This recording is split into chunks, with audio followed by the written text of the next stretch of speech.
और चर्चा में मेरे साथ मौजूद हैं वरिष्ठ पत्रकार और राजनीतिक विश्लेषक प्रद्युमन जोशीला जी। प्रद्युमन भाई राम राम। राम राम जी। सभी दर्शकों को नमस्कार। राम राम। राजनीति की दुनिया की बातों साथियों, हरियाणा के एक बुजुर्ग नेता का निधन हो गया और ईश्वर उनको अपने चरणों में स्थान दे। हम अपने चैनल के माध्यम से उनके लिए ईश्वर से यह कामना करते हैं। तो साथियों, वह नेता कौन थे और उन्होंने राजनीति में कब कब ऊंचाइयों को छुआ, उनकी पृष्ठभूमि क्या थी और आज उस नेता का परिवार कहां और किस मुकाम पर है, हम सारी चर्चा करेंगे। और चर्चा में मेरे साथ मौजूद हैं वरिष्ठ पत्रकार और राजनीतिक विश्लेषक प्रद्युमन जोशीला जी। प्रद्युमन भाई राम राम। राम राम जी। सभी दर्शकों को नमस्कार। राम राम।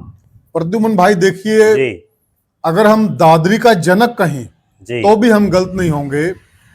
सतपाल सांगवान जी जो हमारे बीच से चले गए हैं और पार्टी में जिस जहां भी वो रहे, उन्होंने अपनी एक विशेष पहचान बनाई और आज मौजूदा समय में उनके पुत्र भाजपा से विधायक हैं जी। तो सतपाल सांगवान जी को आप किस प्रकार से याद करना चाहेंगे? देखो, निश्चित रूप से जो सतपाल सांगवान हैं जी, वो एक बहुत ही जमीन से जुड़े हुए जी नेता रहे और बहुत ही एक साधारण परिवार में जन्म लेकर के जी उन्होंने राजनीति की ऊंचाइयों को ना केवल छुआ, जी बल्कि जिस इलाके से वो आते हैं उस इलाके में पिता पुत्र दोनों विधायक बनना, सही बात है, अपने आप में ये भी एक बेजोड़ रिकॉर्ड उन्होंने बनाया। जहां तक बात है सतपाल सांगवान के राजनीतिक कैरियर की, जी, मूल रूप से जो उनका गांव है वो बारडा विधानसभा क्षेत्र में पड़ता है। अच्छा। झोज्जू एक बड़ा गांव है और उस झोज्जू के साथ लगता है चंदेनी गांव। जी। जो दादरी बारडा से बाहर के दर्शक हैं जी, तो वो उन्होंने तो बहुत कम चंदेनी का नाम सुना होगा। बिल्कुल। तो झोज्जू के पास है चंदेनी गांव जी। वहां के एक बहुत ही साधारण और सामान्य परिवार में उनका जन्म हुआ जी। और उनके परिवार में राजनीति कोई बहुत विरासत में उनको नहीं मिली। बिल्कुल। वो तो नौकरी कर रहे थे जी, जो बीएसएनएल होता है ना, दूरसंचार विभाग, बिल्कुल, उसमें वो एसडीओ के पद पर थे। और उस समय एक बड़ी खास बात ये थी जी कि तब जो ये लैंडलाइन नंबर थे ये भी बड़ी सिफारिशों से मिलते थे। ठीक बात है, ठीक है ना, बहुत सिफारिशों से मिलते थे और बहुत कम रेयर लोगों के पास थे। आपने जो जिक्र किया है जी, इनके लिए एमपी कोटे से बिल्कुल एमपी की सीट लगती थी तब जाके कनेक्शन मिलते थे। बहुत रेयर मिलते थे, बहुत भाग दौड़ करनी पड़ती थी। जिस समय वो एसडीओ थे ना, उस समय तो बहुत रेयर, बहुत कम लोगों के थे। बिल्कुल बिल्कुल। और तब नंबर लेने का बड़ा शौक भी था लोगों। यस। और उस टाइम बीएसएनएल की जो वैल्यू होती थी ना जी, जो लाइन में लग के नंबर मिलते थे और जितनी सिफारिश करवानी पड़ती थी, मैं भी इस जो आपने कहा, मैंने भी जब अपने घर पे कनेक्शन लिया तो मैंने एमपी कोटे से लिया था जी। और बड़ी मशक्कत करनी पड़ी थी और अंबाला में इनका हेड ऑफिस है, वहां जाकर मैंने वो एमपी की सीट और वो सारी अपनी दरख्वास्त वहां पे जमा करवाई थी, तब जाकर वह कनेक्शन मिला था। बहुत ज्यादा। और उस इलाके में लोग आज भी इनको याद करते हैं कि वे सतपाल सांगवान ने हमारे जो है ये बीएसएनएल का कनेक्शन करवाया। क्योंकि वो एसडीओ थे जी। और एसडीओ उस समय तो बड़ा सिस्टम था, अब तो जमाना बदल गया, बड़ा अधिकारी होता था एसडीओ बीएसएनएल का। तो फिर वहां उस इलाके में चौधरी बंसीलाल एक बहुत बड़ा नाम था जी, क्योंकि ये जो दादरी बारडा ये पहले भिवानी जिले में ही थे। बिल्कुल। और चूंकि उस एरिया से लोकसभा का चुनाव भी चौधरी बंसीलाल ने लड़ा, चौधरी सुरेंद्र सिंह ने भी लड़े और उसके बाद तीसरी पीढ़ी में श्रुति चौधरी ने भी लड़े जी जी जी। और जो गोलागढ़ गांव जो चौधरी बंसीलाल का मूल गांव है जी, उससे आगे गोलागढ़ से आगे बारडाल का शुरू हो जाता है। बिल्कुल। जो सतपाल सांगवान का विधानसभा क्षेत्र है। ठीक बात है। ठीक है, उस गोलागढ़ से एक तरफ दादरी भी शुरू हो जाता है जी। ठीक है, तो वहां से फिर दादरी हल्का शुरू हो गया जी जी। तो कहीं ना कहीं इनका चौधरी बंसीलाल के साथ चूंकि एक अधिकारी भले ही ये रहे जी, लेकिन राजनीति का जो एक कीड़ा कुलबुलाता रहता है ना, भले ही वो चाहे आदमी अधिकारी हो या कुछ भी हो, तो वो इनमें था। यस। और कहीं ना कहीं ये मौके की फिराक में भी थे कि भाई कभी कोई मौका मिले। 1991 में चौधरी बंसीलाल जी ने अपनी अलग से पार्टी बना करके, उससे पहले तो कांग्रेस में थे, हरियाणा विकास पार्टी बना के और पूरे हरियाणा में विधानसभा का चुनाव उन्होंने लड़ा था। ठीक बात है। और उस दौर में सरकार भले ही चौधरी भजनलाल जी की बनी हो, कांग्रेस पार्टी की बनी हो जी, लेकिन दादरी की सीट पर हरियाणा विकास पार्टी जीती थी। बिल्कुल सही बात। धर्मपाल सांगवान यहां से उस समय विधायक बने थे जी, अपने जीवन में, वो एक ही बार बने। बिल्कुल। और उसके बाद चौधरी बंसीलाल जी के कहने से सतपाल सांगवान जी ने वीआरएस लिया जी, उन्होंने अपनी एसडीओ की नौकरी छोड़ी, बिल्कुल। और उसके बाद हरियाणा विकास पार्टी में वो शामिल हुए। जी जी। और चौधरी बंसीलाल का और सतपाल सांगवान का कितना प्यार प्रेम होगा, उस चीज की कल्पना इस चीज से की जा सकती है कि वीआरएस के बाद सिटिंग विधायक की टिकट काट करके जो है सतपाल सांगवान को टिकट दी। धर्मपाल सांगवान हरियाणा विकास पार्टी के विधायक थे, बिल्कुल, उनकी टिकट काट करके और फिर सतपाल सांगवान को दी। जी। कई बार ये होता है कि किसी दूसरे गोत्र के आदमी को तो टिकट दे दी जाती है, बिल्कुल सही बात है, लेकिन उसी गोत्र के आदमी की टिकट काट करके उसी गोत्र के आदमी को देना टिकट है। तो ये दर्शाता है कि सतपाल सांगवान के अच्छे खासे संबंध रहे। बिल्कुल। उसके बाद हरियाणा विकास पार्टी की सरकार बनी, जी। हालांकि सतपाल सांगवान को मंत्री नहीं बनाया गया, और उस समय तो ये था कि चाहे कितने मंत्री बना देते, लेकिन मंत्री इसलिए नहीं बनाया गया कि तब बीजेपी के अलायंस से सरकार थी और बीजेपी के विधायकों को भी मंत्री बनाना था, इंडिपेंडेंट्स को भी मंत्री बनाना था, क्योंकि सरकार बहुमत तो था नहीं चौधरी बंसीलाल जी के पास, राइट। तो वो जोड़ तोड़ की सरकार थी जी।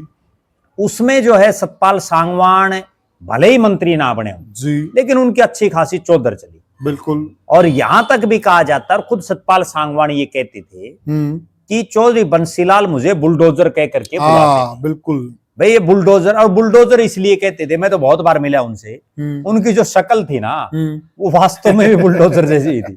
ठीक है, पूरे हट्टे कट्टे और जो है मोटे आदमी, ढील डोल सा, जैसे बुलडोजर चलता इसी तरह से वो चलते जी। तो कहीं ना कहीं ज्यादा स्ट्रेस भी नहीं लेते थे वो। जी जी, मस्त आदमी थे। हाँ, तो मस्त मोल्ला सा जो एक आदमी होता है, बिल्कुल, तो वो टाइप के थे। फिर वो बुलडोजर ने अगला चुनाव भी लड़ा जी, लेकिन वो हार गए जी। उसके बाद सतपाल सांगवान का मेरा ऐसा मानना है कि उन्होंने कोई ऐसी पार्टी छोड़ी नहीं जिसमें वो नहीं शामिल हुए। ये भी एक बड़ी गजब बात है। ठीक बात है, बहुत पार्टियों में वो हरियाणा विकास पार्टी से उन्होंने राजनीति शुरू की जी। फिर वो एक दौर ऐसा आया कि वो निर्दलीय हो गए, बिल्कुल किसी पार्टी में नहीं रही जी। फिर एक ऐसा समय आया कि वो हरियाणा जनहित कांग्रेस में चले गए, बिल्कुल भजनलाल जी की पार्टी में, उनको जिला का प्रधान बना दिया गया। बिल्कुल सही बोले। और इसी बीच उन्होंने 2000 का चुनाव लड़ा, 2000 में वो हार गए जी। 2005 में भी नहीं बात बन पाई उनकी, बिल्कुल। 2009 आते आते वो हरियाणा जनहित कांग्रेस ने उनको एमएलए की टिकट दे दी, वो जिला प्रधान थे, बिल्कुल। और इसी दौरान मुझे आज भी वो क्या याद है, वो मुझे भिवानी कोर्ट में मिले थे और तब वो बड़े परेशान थे, वो मुकदमों में उलझे हुए थे जी। तो उन्होंने ये कहा भाई मैं तो बिल्कुल रगड़ दिया एक तरह से, क्योंकि 96 में चुनाव जीतने के बाद और वो लगातार फिर नहीं जीत पाए और फिर मुकदमेबाजी में ऐसे उलझे वो कि जो है भाई बहुत ज्यादा फ्रस्ट्रेट आदमी हो जाता, उस तरह से वो थे, बिल्कुल। लेकिन उनके लिए कुलदीप बिश्नोई एक तुरूप का इक्का साबित हुई। कुलदीप बिश्नोई की पार्टी का उस दादरी के इलाके में उस समय अच्छा प्रभाव था, बिल्कुल। मुझे आज भी याद है, वहां 1 दर्जन के आसपास नेता टिकट मांग रहे थे जी। लेकिन उन सब को दरकिनार करके हल्के से बाहर के आदमी को जी, क्योंकि उनका गांव तो बारडा में था, बिल्कुल, हल्के से बाहर के आदमी को उन्होंने टिकट दी, बिल्कुल। और सतपाल सांगवान उन नेताओं में शामिल हो गए जो 6 एमएलए जीते, उनमें एक सतपाल सांगवान, बिल्कुल सही बात है, अच्छे खासे वोटों से जीते जी जी। और जीतने के बाद ये भी बात कहते हैं, मेरी कई लोगों से बात हुई कि जो हजका को तोड़ने की जो शुरुआत हुई ना, उसमें भी एक सबसे बड़ा योगदान सतपाल सांगवान का था। और उसका परिणाम ये रहा कि सतपाल सांगवान को कैबिनेट का बड़े भारी भरकम महकमों का मंत्री बना पूरी चौधर रही उनकी 5 साल। जो बाकी जो लोग थे उनकी उड़ा साहब के साथ जो वार्तालाप करवानी थी जी, वो श्रेय सतपाल सांगवान जी को, वो सतपाल सांगवान को। और वो भी मैं जो समझ पा रहा हूँ वो ये था कि उस समय सतपाल सांगवान की ये मजबूरी थी, वो राजनीतिक रूप से काफी कमजोर हो चुके थे जी। क्योंकि 96 में विधायक बनने के बाद कभी फिर उनकी बॉडी नहीं, बिल्कुल। तो कहीं ना कहीं विपरीत हालातों में वो भी ये चाह रहे थे भाई कि मैंने मिल जाए, ठीक तभी तो बात बनेगी। आर्थिक रूप से भी मैं ये काफी कमजोर हो चुके थे, मैं ये भी बताऊं करके आर्थिक रूप से भी वो बहुत कमजोर हो चुके थे। वो खुद ये बात उन्होंने मेरे आगे भी कही थी, भिवानी कोर्ट की ये बात है, तब वो अजका के जिला प्रधान थे जी। तब वो ये कह रहे थे भाई मैं आर्थिक रूप से भी बहुत टूट चुका हूं। तो उसके बाद सतपाल सांगवान की लॉटरी लगी जी, और सतपाल सांगवान मंत्री बने, पावरफुल महकमों के मंत्री बने। 5 साल बड़े धड़ल्ले से उन्होंने चलाई, बिल्कुल। और उनका एक बड़ा रोल ये रहा, उस समय मुझे आज भी वो वाक्य याद है, तब किरण चौधरी भी कांग्रेस में थी, वो भी मंत्री थी, ठीक बात है। चौधरी धर्मवीर सिंह भी कांग्रेस में थे जी जी। उन सब के बावजूद हुड्डा साहब ने सतपाल सांगवान को बहुत ज्यादा प्रेफरेंस दी, बहुत ज्यादा चौधरी सतपाल सांगवान को उन्होंने दी जी। और उसी का यह परिणाम है। मुझे आज भी वो वाक्य याद है, आज जो राजबीर फर्टिया लोहारू का विधायक है ना, उस समय भिवानी और दादरी कंबाइंड था, और एक जिला परिषद की चेयरमैनी का चुनाव था। अच्छा। बहुत पूरे हरियाणा में वो चर्चित चुनाव हुआ, और वो चुनाव चर्चित इसलिए हुआ कि ये जो राजबीर फर्टिया है ये उस समय इनेलो में था। अच्छा। अजय सिंह चौटाला का नजदीकी था जी। और उस समय ये हालात थी कि इनेलो का जिला परिषद का चेयरमैन बनना निश्चित था। अच्छा। अजय सिंह चौटाला पूरा इंटरफेयर था उनका। अच्छा। सरकार भले ही हुड्डा की थी, लेकिन जो जिला पार्षद जीतते थे वो इनेलो के ज्यादा जीतते थे। बिल्कुल। क्यों जीतते थे? क्योंकि वहां अजय सिंह चौटाला ने अपना एक प्रभाव बना रखा था। उन्होंने 1998 का चुनाव वहां से लड़ा, फिर 1999 में वो वहां से एमपी बने, 2004 में वो भले ही हार गए, लेकिन उन्होंने अपना जो उनका एक कद था वो उस इलाके में बरकरार रखा। बिल्कुल सही कहा। और उसके बाद ये हुआ कि उस चेयरमैनी में पूरी प्रतिष्ठा दांव पर लगी हुड्डा साहब की जी। लास्ट में ये हुआ कि 3 जिला पार्षद, अच्छा, आज भी मैं उनके नाम भी बता सकता हूं, मुझे आज भी वो याद है, मैं उस पूरे एपिसोड में बड़ा इन्वॉल्व था एक तरह से। अच्छा। तो वो 3 जिला पार्षदों ने अजय सिंह चौटाला और जो है इंडियन नेशनल लोकदल, अच्छा, से बगावत करके और वो कांग्रेस में चले गए। अच्छा। उनमें 2 लोहारू हल्के के थे और एक भवानी खेड़ा हल्के का था। और हुआ ये कि राजबीर फर्टिया तो इनेलो का आदमी था। बिल्कुल। इनेलो ने वहां एक रामचंद्र कोटिया है, अच्छा, वो भिवानी शहर में उनका गांव आता कोट, उनको अपना प्रत्याशी बना दिया। अच्छा। जैसे ही उनको प्रत्याशी बनाया तो राजबीर फर्टिया ये सारे पलटी मार गए। और हुआ ये कि फिर राजबीर फर्टिया चेयरमैन बन गया। अच्छा। और राजबीर फर्टिया को चेयरमैन बनाने में सबसे बड़ा रोल अगर किसी का है ना तो वो सतपाल सांगवान। अच्छा, वही, यानी कि आज जो राजबीर फर्टिया इतने अच्छे मुकाम पर वो विधायक हैं जी, और विधायक बनने से पहले भी उनका बड़ा नाम क्षेत्र में था। तो विधायक बनने से पहले तो उनका बस जिला परिषद का मेंबर बनने से पहले तो नाम नूम नहीं था इतना बड़ा, वो एक ठेकेदार थे। उसके बाद कह रहा हूं मैं, जिला परिषद के बाद, जैसे आप जो विधानसभा बाई इलेक्शन था आदमपुर का, उस वक्त यहाँ जो अपना बालसमंद का ऑफिस है वो उसके इंचार्ज भी थे, और उस वक्त उनके बारे में चर्चा यहाँ तक चलती थी भाई आने वाले समय में राजबीर फर्टिया वहां से उम्मीदवार होंगे, ये चर्चा यही चलती थी। वो भी मैं बताता हूँ आपको, कहीं न कहीं उस नाम के पीछे इस आदमी का बड़ा रोल है। वो सतपाल सांगवान की मेहनत और सतपाल सांगवान की मैनेजमेंट, अच्छा, उसकी वजह से अजय सिंह चौटाला और इनेलो के जबड़े से वो जो जीत थी, क्या बात, वो सतपाल सांगवान खींच लाई जी, और वो जीत के नायक बन गए फिर राजबीर फर्टिया। राजबीर फर्टिया 5 साल चेयरमैन रहे, लेकिन उसके बाद फिर देखो फिर फर्टिया ने फिर चुनाव लड़ लिया। अच्छा। फिर वो बुरी तरह से हार गई जिला परिषद में जी, ठीक, यानी कि उस वक्त सतपाल सांगवान का हाथ था सिर के ऊपर। बिल्कुल, सतपाल सांगवान का हाथ, इसलिए भी मैं ये भी मान रहा हूं कि उस समय कुछ एक ऐसे जिला पार्षद थे जो सतपाल सांगवान के कहे में थे जी, और चूंकि वो मंत्री थे, बिल्कुल, हालांकि किरण चौधरी भी मंत्री थी जी, लेकिन उसके बावजूद वो हुड्डा साहब के नजदीकी थे जी, और उस वजह से फिर राजबीर फर्टिया चेयरमैन बन गए। उसके बाद अगर बात करें, फिर सतपाल सांगवान ने 2014 में चुनाव लड़ा। अच्छा। तो फिर हार गई, और जैसा मैंने कहा कि वो उन्होंने कोई पार्टी छोड़ी नहीं, हरिया में रह लिए। बिल्कुल। फिर उन्होंने 19 आते आते जब जेजेपी बनी जी 18 के आखिर में जी, तो जननायक जनता पार्टी में वो शामिल हो गई। अच्छा। और जेजेपी ने यहां भी देखिए बहुत गजब बात, जिस तरह से 1996 में सिटिंग एमएलए की टिकट काट करके टिकट दी सतपाल सांगवान को, ठीक है, वही सेम सीन फिर दोहराया गया। अच्छा।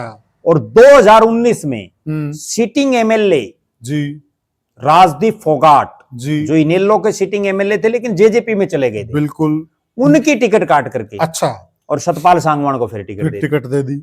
मतलब कितना बड़ा चेहरा है।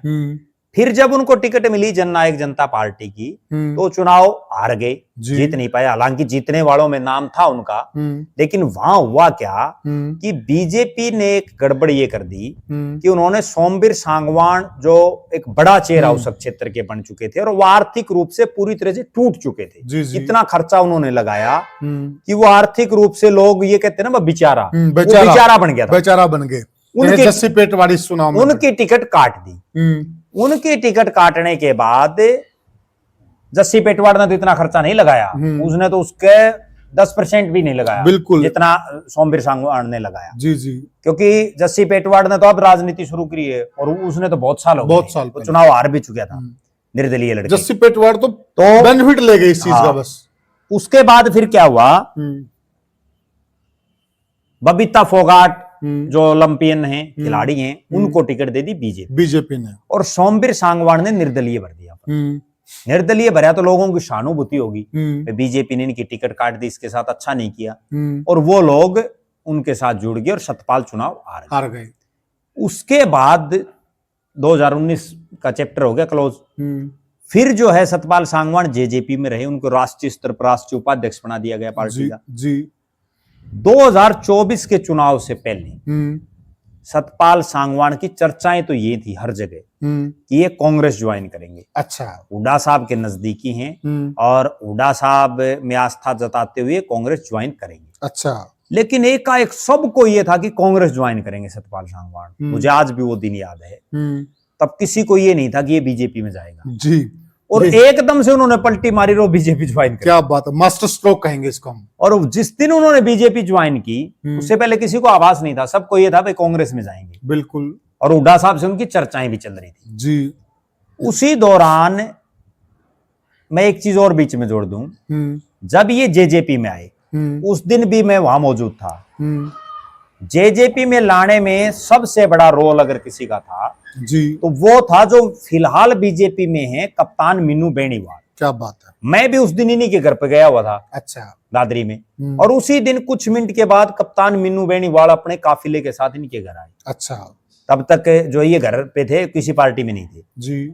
फिर जो उन्होंने इनको मनाया और फिर जेजेपी ज्वाइन कराई, मुझे आज भी वो चीज याद है। जी जी।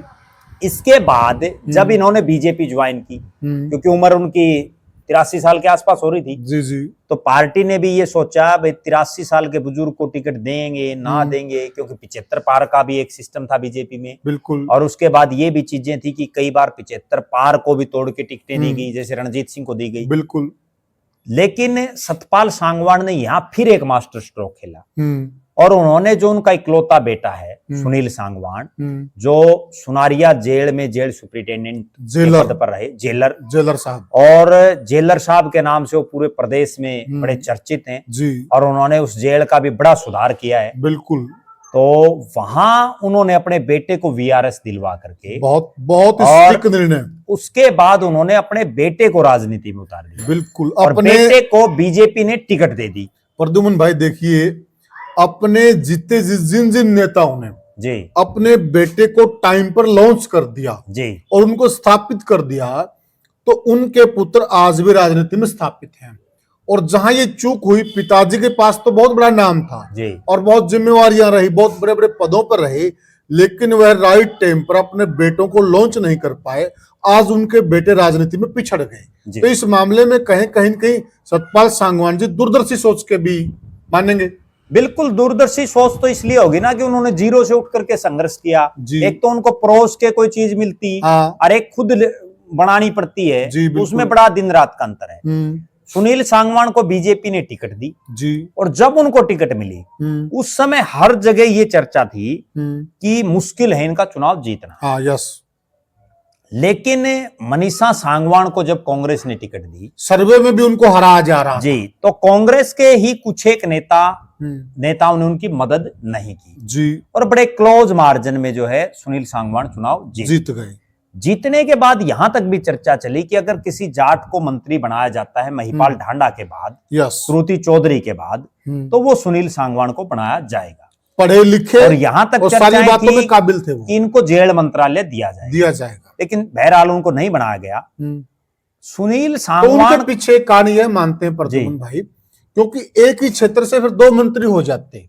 श्रुति चौधरी मंत्री बन गई तो इनका दाव कट गया। नहीं, वो तो दरअसल ऐसा है कि यूं तो एक क्षेत्र से पानीपत ग्रामीण से महिपाल ढांडा भी है, और उसके साथ लगते इसराना से कृष्णलाल पंवार भी हैं। ये तो उसमें फरीदाबाद में 4 मंत्री। लेकिन बात दरअसल ये है कि वे जाट 6 मिलने हैं। अच्छा। अब 6 में से 3 को तो बना नहीं सकते, 2 को बनाना था जी। वो 2 महिपाल ढांडा और श्रुति चौधरी इनसे सीनियर हैं जी। हाँ, अगर सतपाल सांगवान बनते तो हो सकता है उनकी लॉटरी लग जाती, क्योंकि वो तीसरी बार के एमएलए सीनियर टीम में। हाँ, तो ये दरअसल ये तो जूनियर विधायकों में पहली बार के विधायक। जी जी जी। तो उसके बाद क्या हुआ कि सुनील सांगवान को टिकट देने से बीजेपी को एक बहुत मोटा फायदा ये भी हुआ जी कि दादरी की सीट तो निकली, साथ लगती बाडड़ा की भी निकली जी।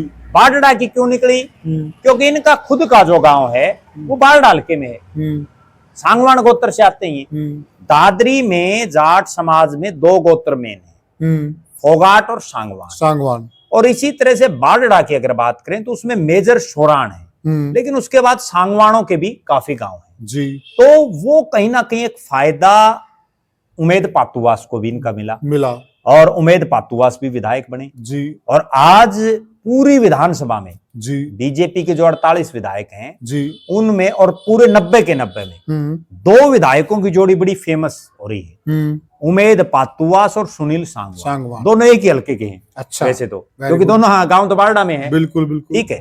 तो इसलिए ये पूरा ओवरऑल जो निचोड़ है वो सतपाल सांगवान की राजनीति का है जी। और इसमें एक खास बात ये भी है कि अभी कुछ ही दिन पहले उनकी जो बेटी है उनका आकस्मिक देहांत हो गया था। वो इन्हीं को मिलने के लिए आई थी, ये बीमार थे। ये बीमार तो कई दिन से थे। और उसके बाद जो है उनके आकस्मिक निधन के बाद, बेटी के जाने के बाद भी कहीं ना कहीं वो सदमा भी इनको लगा है। उस दिन के बाद बता रहे कि इनकी कंडीशन और ज्यादा खराब और उसके बाद जो है ये निरंतर बीमारी चलते रहे। बिल्कुल। और इतना दराज भी हो गए थे, उम्र भी थी। दूसरी बात ये है कि देखो एक प्रभावी आदमी उस इलाके के रहे हैं जी। और पूरा बारडा दादरी में इनका वर्चस्व रहा है। बिल्कुल सही बात। और इनकी एक खास बात और थी सतपाल सांगवान की, ये राजनीति में टकराना बड़ा पसंद करते थे, ये झुकना पसंद नहीं करते थे इन्होंने। और बड़े बेबाक थे। जैसे अब रामकुमार गौतम की चर्चा चल जाती है ना, रामकुमार गौतम तो कुछ भी नहीं इनके मुकाबले। ठीक बात है, ठीक है ना। ये तो इतने बेबाक थे कि जब ये हार गए तो इन्होंने तो बाकायदा सीधा किरण चौधरी को अटैक कर दिया था। किरण चौधरी की वजह से मैं हारा हूं। बिल्कुल ठीक है। और उसके बाद एक हालात ये थी कि इनको यहां तक भी कहना पड़ा कि मैं जिस चौधरी बंसीलाल को अपना राजनीतिक गुरु मानता था, जिन्होंने मुझे राजनीति में लाए, अब जो है उन्हीं के पुत्र वधु ने मेरे साथ ये कर दिया। तो इस तरह की बातचीत ये कहते रहते थे। मतलब मुंह फटता, जो कहना था सामने बिल्कुल कहते, डंके की चोट पर कहते थे। बिल्कुल डंके की चोट पर कहते थे। और दादरी को का ये सौभाग्य है कि मास्टर हुकम सिंह वहां से मुख्यमंत्री बने।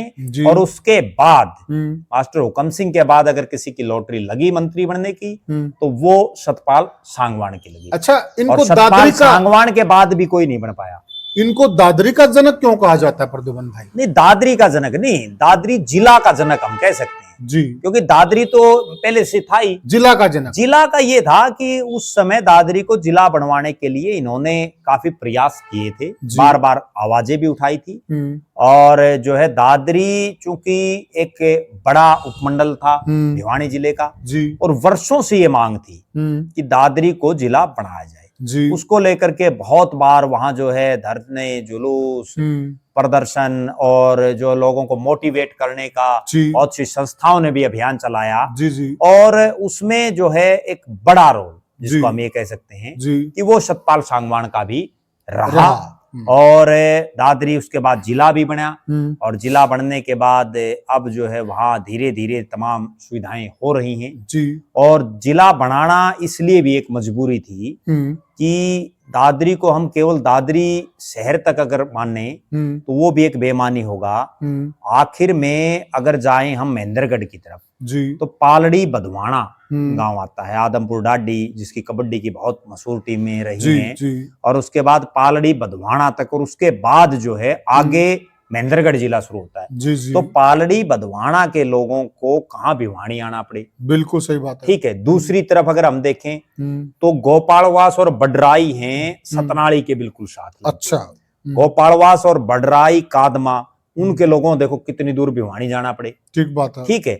हालांकि अब भी गोपालवास और बडराई से दादरी भी काफी दूर पड़ जाता है, जी, जी, लेकिन फिर भी भिवानी से नजदीक है जी। तो वो एक मजबूरी थी दादरी को जिला बनवाना, और उसमें उनका अपना एक योगदान था जी, और जिसके लिए लोग आज भी उनको याद करते हैं। इसके अलावा भी जी, सतपाल सांगवान ने दादरी में जब वो मंत्री थे ना तो उन्होंने अच्छे खासे काम भी करवाए। उनके कामों का आज भी लोग याद कर रहे हैं जी। और उसके बाद तो कोई विशेष काम नहीं हो पाए जी, जी, वहां, लेकिन उनके मंत्री बनने पर काफी अच्छे काम हुए। जी, जी, जी। तो साथियों, ये हमने चर्चा की दादरी जिला के जनक सतपाल सांगवान जी को।